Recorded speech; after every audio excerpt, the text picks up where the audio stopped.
ভৌতিক হাসপাতাল।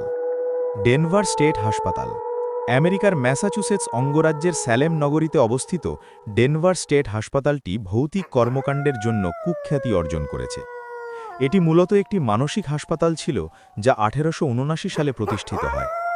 মানসিক রোগীদের চিকিৎসার জন্য স্যার উইলিয়াম হারবার্ট এই হাসপাতালটি প্রতিষ্ঠা করেন। শুরুর দিকে হাসপাতালটির কর্মকাণ্ড ভালোভাবে চললেও বছর 5 পর এক মর্মান্তিক সড়ক দুর্ঘটনায় স্যার উইলিয়াম হারবার্টের মৃত্যু হলে হাসপাতালটির কর্মকাণ্ডে আসে আমূল পরিবর্তন। স্যার উইলিয়াম হারবার্টের মৃত্যুর পর এইখানকার রোগীদের ওপর আক্ষরিক অর্থেই নরক নেমে আসে। রোগীদের মারধর, ইলেকট্রিক শক থেকে শুরু করে হাইড্রোথেরাপি পর্যন্ত দেওয়া হতো।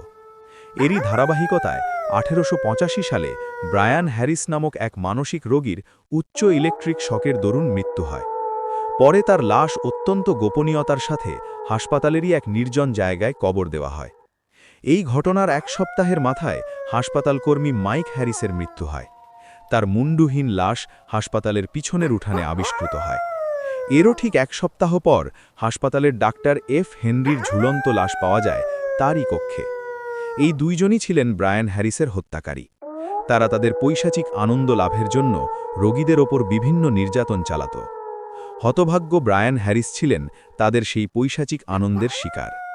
এই ঘটনার পর হাসপাতালটি বন্ধ করে দেওয়া হয়। তবে আজও গভীর রাতে হাসপাতাল থেকে ভেসে আসে যন্ত্রণাকাতর চিৎকার।